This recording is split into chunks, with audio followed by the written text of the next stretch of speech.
Hey, it's Jesse here, coming to you from the gym and getting a morning workout in today. And I just had this thought, wanted to share it. And sorry if my voice is a little different. I'm kind of still waking up. If you know your why, you can get through any what. If you know your purpose, you can get through any pain. If you know your potential, you can get through any problem. You see, when you go through obstacles, you have to understand why you're here if you want to persevere. And the reality is this. Paul was imprisoned for his faith, the Apostle Paul. And he was in prison for his faith, and he said, you know what has happened to me, imprisonment, has really served to advance the gospel of Christ, because it's been known throughout the whole imperial guard that my imprisonment is for Christ. And most of the brothers, having become more confident in their faith, are much more bold to speak about Christ.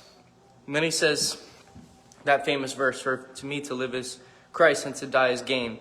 You see, Paul knew his purpose. He knew that what happened to him, which looked like a setback, was actually a setup. He reframed his situation. He said, you know what, this imprisonment is actually a good thing, because I know why I'm here. This is for the advancement of the gospel. And if my imprisonment will help people build their faith because they see how I persevere and they see that they can be confident in the Lord, guess what? It's worth it. So the pain you're going through, number one, it could be to lift someone else up. The pain you're going through could bring someone else more confidence, to bring more strength. And the pain you're going through could actually be helping to advance the gospel. How could the pain I'm going through be helpful to advance the gospel? Because the gospel actually advances the most when suffering and persecution is the most present. If you look at the book of Acts, it was when the first martyr died, Stephen and James, and when they died, the gospel actually spread out more. When Jesus died, resurrection came. When the disciples died, the gospel spread, right? When Jim Elliot died, missionaries went out all over the world. When there's death, there's actually life coming after. Jesus said it like this in John. He said, unless a grain of wheat falls into the ground and dies, it won't bear any fruit. But if it dies, it bears fruit. So die to self.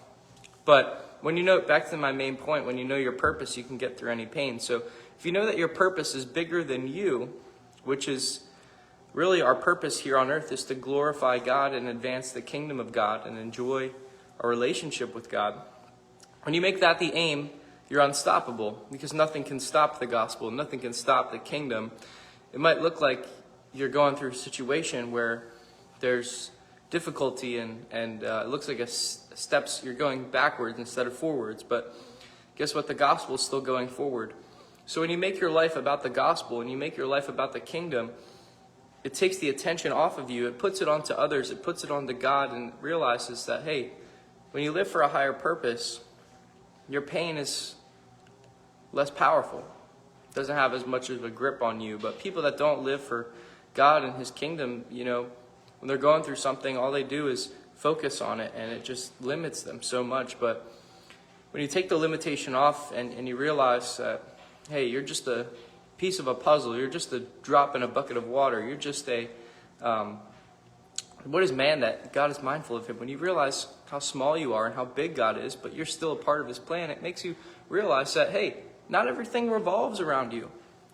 The sun and the earth, it's not all about you. Just as the planets revolve and all these things happen, it's not about you. It's not about you. It doesn't revolve around you. It revolves around God, and God cannot be stopped. God cannot lose. God gets the victory. The victory is Jesus Christ. So turn your eyes upon Jesus through your pain. Remember your purpose, and you will get through it. I'm telling you, you will get through it. Sometimes you have to reframe it. Like Paul, he could have easily complained and said, woe is me. But he didn't say, woe is me. He worshiped in the pain. Do the same thing.